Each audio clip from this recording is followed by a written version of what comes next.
నేను మిమ్మల్ని ఒక ప్రశ్న అడగాలని కోరుకుంటున్నాను. మనం చేసే పనులలో ఏది మంచి ఏది చెడు అని ఎలా తెలుసుకుంటాము? ఏది మంచి ఏది చెడు నీ వయస్సుకి తగినట్టుగా నేను సమాధానం చెప్పాలి అంటే ఏది మంచో ఏది చెడో నీ అంతరాత్మ నీకు చెప్తూనే ఉంటుంది. ఒక స్థాయిలో అమ్మగారు చెప్తారు, ఒక స్థాయిలో నాన్నగారు చెప్తారు, పాఠశాలలో గురువులు చెప్తారు. నీ వయస్సు వచ్చిన తర్వాత అంటే 9వ క్లాసు 10వ క్లాసుకు వచ్చేసిన పిల్లలకి ఏదైనా పని చేస్తున్నప్పుడు ఈ పని చెయ్యవద్దు, ఇది తప్పు అని లోపల నుంచి ఒక మాట వినపడుతూ ఉంటుంది.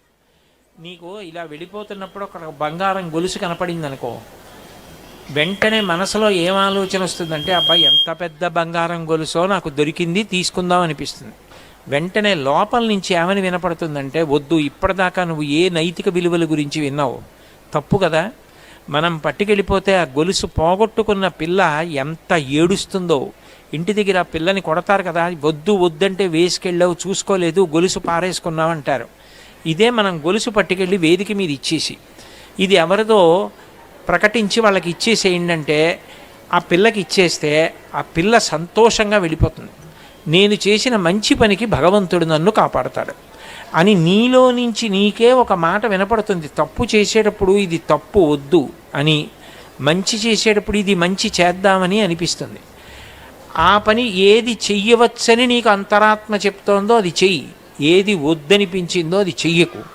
ఇంకా నీకు ఒకవేళ నిర్ణయించుకోవడం చేత కాలేదనుకో, అప్పుడు మీ అమ్మగారిని అడుగు, అమ్మాయి ఇది చెయ్యనా అది చెయ్యనా అని అడుగు. అమ్మగారు కూడా చెప్పలేకపోయారనుకో, నాన్నగారిని అడుగుతారు. నాన్నగారికి కూడా అనుమానం వచ్చిందనుకో, మీ గురువుగారిని అడుగుతారు.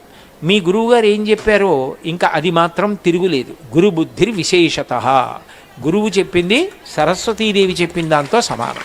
ఆ పని చెయ్యి. ఏమ్మా?